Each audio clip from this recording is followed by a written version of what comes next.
উন্নয়ন প্রকল্পের মূল লক্ষ্য কি প্রান্তিক মানুষের ভাগ্য বদল নাকি অন্য কোনো এজেন্ডা?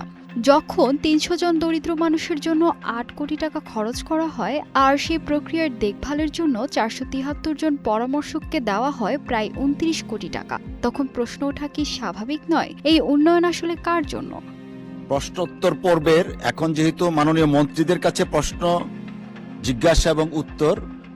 সম্প্রতি সমাজসেবা অধিদপ্তরের ইন্টিগ্রেট নামের একটি প্রকল্পের খতিয়ান সামনে এসেছে। জার্মান অর্থায়নে পরিচালিত এই প্রকল্পের উদ্দেশ্য ছিল খুলনা, সাতক্ষীরা, রাজশাহী ও সিরাজগঞ্জের ৩০০ জন জলবায়ু উদ্বাস্তুকে স্বাবলম্বী করা। বাজেট প্রায় ৬১ কোটি ৩০ লাখ টাকা, কিন্তু হিসাবটা শুনলে আপনিও অবাক হবেন।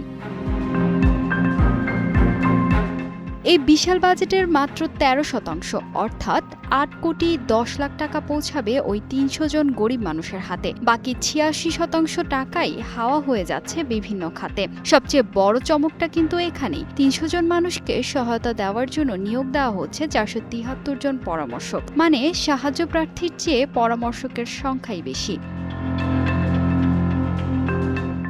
এই ৪৭৩ জন পরামর্শকের বেতন ও ভাতা বাবদ খরচ করা হচ্ছে ২৯ কোটি ৬২ লাখ টাকা।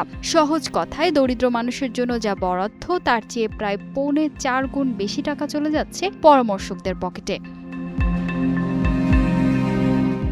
শুধু কি তাই, দেশের অর্থনৈতিক সংকটের সময় সরকারি কর্মকর্তাদের বিদেশ ভ্রমণ নিষিদ্ধ থাকলেও এই প্রকল্পে বিদেশ ভ্রমণ ও প্রশিক্ষণের নামে বরাদ্দ রাখা হয়েছে ৩.৫ কোটি টাকা।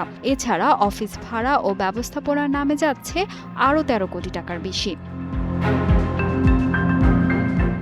বিশেষজ্ঞরা বলছেন, ১০ টাকা খরচের বিপরীতে যদি মানুষ মাত্র ১ টাকা ৩০ পয়সা পায়, তবে তাকে কি আদৌ উন্নয়ন প্রকল্প বলা যায়? এটি কি উন্নয়নের আড়ালে প্রাতিষ্ঠানিক লুটপাট নয়?